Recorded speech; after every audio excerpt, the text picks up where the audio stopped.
Hello dear students, welcome back to my YouTube channel. आज मैं आपके लिए वन मोर इम्पोर्टेंट रूल लेके आया हूँ जो कि डेरिवेटिव का सबसे इम्पोर्टेंट रूल है। प्रीवियस वीडियो में हमने ऑलरेडी प्रोडक्ट रूल के बारे में डिटेल में समझा है। अगर वो वीडियो आपने नहीं देखा होगा तो गाइस जरूर एक बार देखो। और साथ ही में उसके पहले वाले वीडियो में भी मैंने बेसिक्स जो है डिफरेंशिएशन का बेसिक रूल है, कितने फंक्शंस है, कैसे डेरिवेटिव्स लेते हैं, उसके बारे में मैं डिटेल में वीडियो में समझाया है। अगर वो वीडियो भी आपने नहीं देखा होगा तो जरूर एक बार विजिट करो।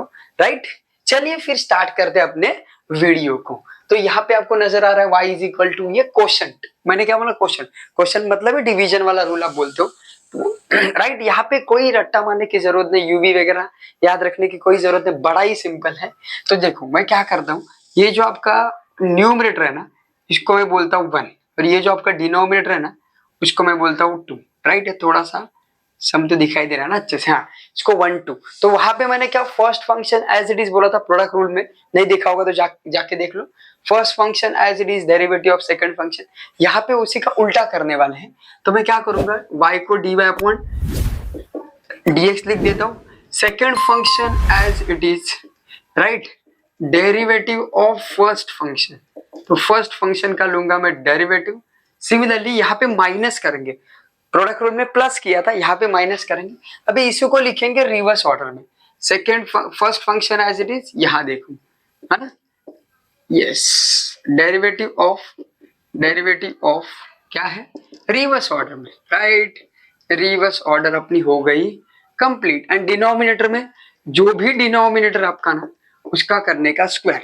राइट, तो देखो अगेन एक बार बोल देता हूँ। Second function as it is derivative of first, minus इसी को उल्टा करो, first function as it is derivative of second function. And जो डिनोमिनेटर है वो आपका आ जाएगा एज इट इज। इसीलिए पहला पार्ट अगर आपका सही आया ना तो दूसरा पार्ट अपने आप सही आएगा। देखो ये लिखने के बाद इसको रिवर्स ऑर्डर में लिखने का, देखो लिख लिया, फिर डेरिवेटिव भी एज इट इज और ये भी एज इट इज। राइट, चलिए देखते हैं आगे। फिर यहाँ कुछ नहीं करेंगे, एक्स स्क्वायर माइनस ए स्क्वायर वैसे ही रहने देंगे। यहाँ देखो, यहाँ डेरिवेटिव निकालना है। मैंने क्या बोला था, विथ रिस्पेक्ट टू एक्स है, एक्स के अलावा, एंड वाई तो बटा बेस आपका फंक्शन है, मतलब एक्स वाई के अलावा बाकी दूसरा कौन सा भी इंग्लिश अल्फाबेट्स है उसको हम कंसिडर करेंगे नंबर, और वो अकेला रहेगा। अगर उसके साथ एक्स नहीं होगा ना तो उसको बोलते हैं हम कांस्टेंट। कांस्टेंट का डेरिवेटिव कितना आता है, 0। समझे हीरो? यस। आगे तो ये 0 छोड़ दो, एक्स स्क्वायर का आएगा 2x। राइट, यहाँ पर भी वही बात, यहाँ कुछ नहीं करेंगे क्योंकि यहाँ पे डेरिवेटिव यहाँ है, तो सेम बात है, 2x आ जाएगा। एंड डिनोमिनेटर जो भी आपका है वो ओरिजिनल एज इट इज आएगा, नो एनी चेंजेस। चलिए अभी यहाँ क्या करेंगे, आप आसानी से 2x को कॉमन ले लो, बड़ा ही सिंपल है। बहुत सारे लोग गड़बड़ क्या करते हैं, यहाँ मल्टीप्लाई करते बैठते, टाइम वेस्ट है भाई, स्मार्ट वर्क कर लो। 2x को मैंने ले लिया कॉमन, तो यहाँ पे क्या बचेगा, एक्स स्क्वायर माइनस ए स्क्वायर। ठीक है, थोड़ा सा कहानी में ट्विस्ट, ये अगर मैं लिखता हूं एज इट इज तो मेरा हो जाएगा गलत, क्योंकि आप समझ गए होंगे क्या अप्लाई करना रह गया था, क्या बाकी है, गलत क्यों हो जाएगा। अगर मैं ऐसे ही साइन के साथ लिखता हूं ना इनको तो गलत हो जाएगा, क्योंकि ब्रैकेट के बाहर है माइनस, तो माइनस की वजह से अंदर साइन हो जाएंगे चेंज, तो दोनों है प्लस तो दोनों बनेंगे माइनस। यस, आगे देखते। तो यहाँ देखिए क्या हो गया, एक्स स्क्वायर कट जाएगा बिकॉज एक प्लस एक माइनस है। अभी क्या बचा है देखते हैं, यहाँ पे 2x बचा, इसको लिखूंगा मैं एज इट इज। यहाँ पे माइनस ए स्क्वायर माइनस 2 स्क्वायर बनेगा। एंड डिनोमिनेटर जो कुछ है आपका वो आ जाएगा आपका एज इट इज, वहां कोई भी बदलाव नहीं। आई होप आपको यहाँ तक क्लियर होगा। डिनोमिनेटर में कुछ नहीं करने का, ऐसा ही रखने का। यहाँ कैलकुलेशन करेंगे तो माइनस, उसके बाद आपका 2 2 जा 4 बन गया, एंड आगे आ जाएगा ए एक्स स्क्वायर, एंड डिनोमिनेटर जो कुछ है वो आपका आ जाएगा एज इट इज। तो देखिए आपको फाइनल आंसर मिल गया। आई होप आपको ये रूल भी होगा क्लियर। जैसा आपने प्रोडक्ट रूल में किया था जस्ट उसका उल्टा करना है, और प्रोडक्ट रूल में प्लस लिखते थे यहाँ पे माइनस लिखना है। चलिए गाइस देखते हैं one more important question, same type का है, ज्यादा कुछ नहीं। यहाँ पे देखिए y का बट ऑब्वियस आपका dy अपॉन dx बनेगा, समझ ही गए होंगे। जैसे कि मैंने प्रीवियस क्वेश्चन में बोला था, मैं न्यूमरेटर को 1 एज्यूम करता हूँ एंड डिनोमिनेटर को 2 एज्यूम करता हूँ। तो रूल क्या है, second function as it is. Right, देखो डेरिवेटिव ऑफ फर्स्ट फंक्शन, देखो फर्स्ट फंक्शन मैंने लिख दिया। अभी यहाँ पे उल्टा करने का, माइनस, अभी उल्टा फर्स्ट फंक्शन है, फिर बोलने की भी जरूरत नहीं, इसी को रिवर्स ऑर्डर में लिख दो। देखो 3x² माइनस 5, डेरिवेटिव ऑफ बोलने की भी जरूरत नहीं पड़ने वाली है, 2x³ माइनस 4, मैं टर्म बोल रहा हूँ, ठीक है। एंड डिनोमिनेटर में आ जाएगा आपका 2x², क्या आ जाएगा 2x³ minus 4 and whole bracket का बनेगा स्क्वायर। तो चलिए देखते हैं वन बाय वन। यहाँ कुछ नहीं करना है, एज इट इज यस। यहाँ देखिए, यहाँ डेरिवेटिव निकालना है, तो डेरिवेटिव कितना आएगा, बड़ा ही सिंपल लॉजिक। ये 2 जो है वो आगे आके बनेगा मल्टीप्लाई, मतलब 2 3 जा 6, राइट। फिर x आपका होगा एज इट इज, एंड 2 में से 1 लेस करेंगे तो 1 ही आएगा, तो लिखने की जरूरत नहीं है। एंड 5 आपका कांस्टेंट है, तो कांस्टेंट का कितना आता है 0, तो वो भी लिखने की जरूरत नहीं। माइनस यहाँ पर भी ये जो फंक्शन आपका वो आएगा एज इट इज, तो 3x² माइनस 5 लिख देता हूँ। यहाँ पर भी वही बात करना है, 3 जो है वो आगे बनेगा मल्टीप्लाई, 3 आगे आके मल्टीप्लाई बनेगा, 3 2 जा 6, x मेरा एज इट इज, एंड 3 में से अगर मैं 1 लेस करता हूँ तो कितना बनेगा, स्क्वायर बनेगा, मतलब 2। और 4 मेरा है कांस्टेंट, तो उसका डेरिवेटिव आ जाएगा 0। यहाँ डिनोमिनेटर में कोई भी चेंजेस नहीं, वो भी आ जाएगा as it is. I hope आपको यहाँ तक होगा क्लियर, ठीक है। अभी देखते हैं आगे क्या मिलेगा। यहाँ प्रीवियस केस में तो इजीली कॉमन निकला था, तो हमने कॉमन निकाला था। अभी भी आपको कॉमन निकालना है तो आप इजीली कॉमन निकाल सकते हो, लेकिन दोनों टर्म एक साथ नहीं निकल रहे, गड़बड़ वो है। तो हम क्या करते हैं, डायरेक्ट कर देते हैं मल्टीप्लाई। तो 6 से अगर मैं यहाँ मल्टीप्लाई करूंगा, 6 2 जा 12, x से मल्टीप्लाई करूंगा तो पावर 4 बनेगा, सिमिलरली 24x। आई होप आप समझ गए होंगे। पहला मल्टीप्लाई कर लो, साइन का बाद में देखेंगे। 6 3 जा 18, x पावर 30x²। अभी ब्रैकेट के बाहर माइनस साइन है, तो अंदर साइन होंगे चेंज, जो प्लस था वो बनेगा माइनस, और जो माइनस था वो बनेगा प्लस। एंड डिनोमिनेटर में क्या होगा आपका 2x³ minus 4 whole bracket square आ जाएगा। आई होप आपको यहाँ तक होगा क्लियर। आगे देखते हैं। अभी यहाँ क्या करना है, क्या लाइक टर्म्स आपको कहीं नजर आ रहे, अगर लाइक टर्म्स आ रहे नजर तो उनका कर लो सिंप्लीफाई। तो देखो 4x² है यहाँ पे, तो मतलब 6 कितना बचेगा, -6x पावर 4 बचेगा। फिर आपका यहाँ पे आएगा 30x², और कुछ बाकी है क्या, देखो -24x बाकी है। एंड डिनोमिनेटर के साथ कुछ नहीं करने का, जैसा है वैसा ही लिख दो। आई होप आपको यहाँ तक होगा क्लियर।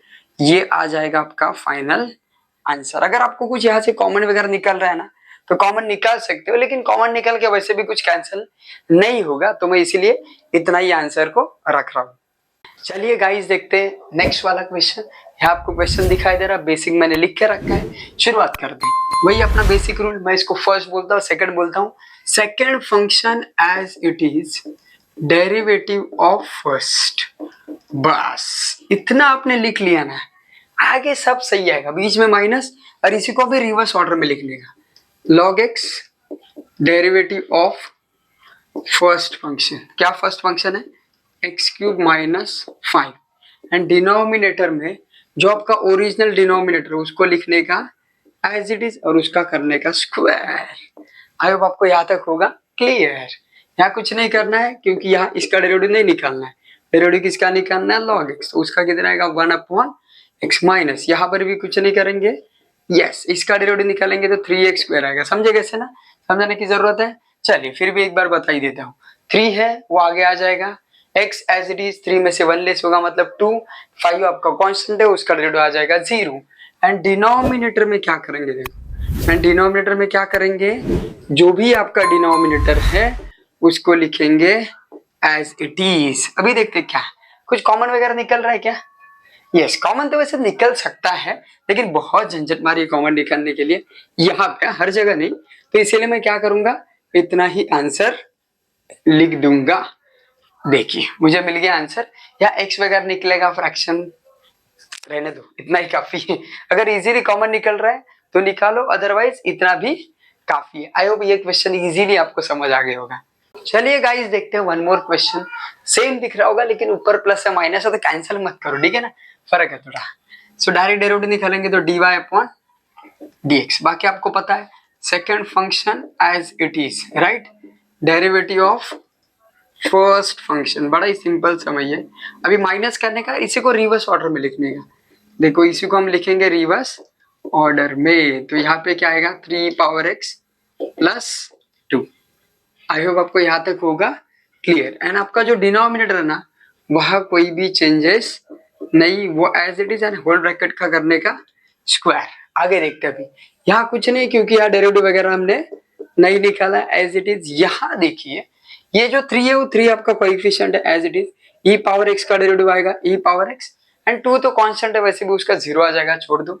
सिमिलरली यहाँ पर भी वही बात है, यहाँ पर भी क्या करेंगे अपन, 3 पावर एक्स का डेरिवेटिव आएगा 3 पावर ई एक्स। 2 तो वैसे भी आपका कांस्टेंट है, तो उसका डेरिवेटिव कितना आएगा 0, एंड डिनोमिनेटर जो आपका है ओरिजिनल उसको हम लिखेंगे एज इट इज। अभी देखो पहला एक क्वेश्चन क्या था, वैसे ही है, दोनों में इजीली ई पावर 3x कॉमन निकलेगा, तो हम मल्टीप्लाई करने के चक्कर में नहीं जाएंगे, सीधा कॉमन निकालेंगे। अभी यहाँ पे क्या बाकी है, 3e power x plus 2, bracket के बाहर माइनस साइन, इसका मतलब साइन होंगे चेंज, जो माइनस था वो प्लस बन गया, जो प्लस था वो माइनस बन गया, एंड आपका जो ओरिजिनल डिनोमिनेटर है वो आ जाएगा एज इट इज। यस, करते कंटिन्यू। तो देखिए आपको यहाँ से कट हो जाएगा, तो बचा क्या, यहाँ पे देखिए अभी 3e पावर x बचा है, और यहाँ पे 2 प्लस 2 कितना बचा है 4, एंड आपका जो ओरिजिनल डिनोमिनेटर है वो चेंज नहीं होगा, वो आपका एज इट इज आएगा। देखो मैंने लिख लिया एज इट इज। आगे देखते हैं, ऊपर 3 एंड 4 का मल्टीप्लाई करके सीधा आपको आंसर ये मिल जाएगा, और ओरिजिनल जो डिनोमिनेटर है ना वहां कोई भी चेंजेस नहीं। तो देखिए आपको फाइनल आंसर मिल गया dy/dx का। अब सामने लिख लो, मेरे पास इतनी जगह, नीचे जगह नहीं है, इसीलिए मैंने साइड में लिखा है। आई होप ये क्वेश्चन भी आपको अच्छे से क्लियर होगा। चलिए गाइस लास्ट क्वेश्चन देखते हैं। ये क्वेश्चन बड़े ही इंटरेस्टिंग है, क्योंकि यहाँ क्वेश्चन रूल भी आ रहा है और इसमें प्रोडक्ट रूल भी इंक्लूड है, तो ध्यान से देखिए, बड़ा इंटरेस्टिंग क्वेश्चन है। तो मैं शुरुआत करता हूँ यहाँ से, डिफरेंशिएटिंग है ना, डिफरेंशिएटिंग बोथ साइड्स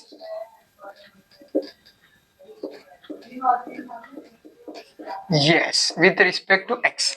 देखो तो y का क्या बनेगा, dy/dx। अभी अपना रूल अप्लाई करेंगे, second function as it is, right, derivative of first function, second function as it is derivative of first function, minus first function as it is derivative of second function, and denominator में जो भी आपका second function है उसका करेंगे हम square. आई hope आपको यहाँ तक होगा क्लियर। अभी फर्स्ट फंक्शन कुछ नहीं करेंगे, तो एज इट इज लिखना है, राइट। यहाँ देखिए प्रोडक्ट रूल आएगा, यहाँ कौन सा रूल आएगा, प्रोडक्ट रूल। तो थोड़ा सा ध्यान से देखिए, प्रोडक्ट रूल हमने प्रीवियस वाले क्वेश्चन में किया, वीडियो में किया है, वो वीडियो नहीं देखा होगा तो आप एक बार जरूर देख लो। देखो first function as it is derivative of second function, मतलब फर्स्ट मेरा x एज इट इज आ गया, सेकंड फंक्शन मतलब मेरा e पावर x, और e पावर x का डेरिवेटिव क्या आता है, e पावर x ही आता है, plus second function as it is, second function क्या है e पावर x, तो मैंने एज इट इज लिख लिया, एंड डेरिवेटिव ऑफ फर्स्ट, तो फर्स्ट मतलब x, और x का डेरिवेटिव कितना आता है 1।